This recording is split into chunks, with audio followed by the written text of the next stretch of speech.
सांप और नेवले की कहानी। एक गांव में एक धार्मिक ब्राह्मण रहता था। उसकी पत्नी की कोई संतान नहीं थी।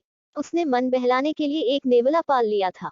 नेवले को ब्राह्मण के घर में घूमने फिरने की पूरी स्वतंत्रता थी। ब्राह्मणी को नेवला बहुत अधिक प्यारा था। कुछ दिनों के बाद ब्राह्मणी के घर एक बेटे का जन्म हुआ। ब्राह्मण ने अपनी पत्नी से कहा कि अब हमारे संतान हो गई है, इसलिए नेवले को घर से निकाल दो। कहीं ऐसा न हो कि नेवला बच्चे का नुकसान कर दे। ब्राह्मणी ने ब्राह्मण की बात न मानी। एक दिन ब्राह्मणी कुएं पर पानी भरने गई।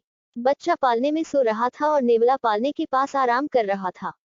बिना सोचे समझे जो काम करते हैं वह बाद में पछताते हैं। परिणाम बुरा ही होता है। हर काम सोच समझकर विचार कर करना चाहिए। इतने में किसी तरफ से घर में एक सांप आ गया। वह बच्चे की ओर काटने को बढ़ा। नेवले ने यह सब देख लिया। नेवला सांप का शत्रु होता है। नेवले ने सांप के टुकड़े टुकड़े कर दिए। घर में खून ही खून हो गया। नेवले ने बच्चे की जान बचा दी, यह दिखाने के लिए वह घर के दरवाजे पर आ बैठा। ब्राह्मणी जब कुएं से पानी भरकर लौटी तब उसने खून से लथपथ नेवले को दरवाजे पर देखा। वह नेवले को देखकर घबरा गई और यह समझी कि उसने बच्चे को मार डाला है, इसलिए गुस्से में ब्राह्मणी ने नेवले पर पानी भरा घड़ा दे मारा। ब्राह्मणी रोती हुई घर के अंदर गई। देखा कि बच्चा पालने में सोया हुआ है। पास में सांप मरा हुआ पड़ा है। यह देखकर वह अपनी भूल पर पछताने लगी। उसको अपनी भूल मालूम हुई।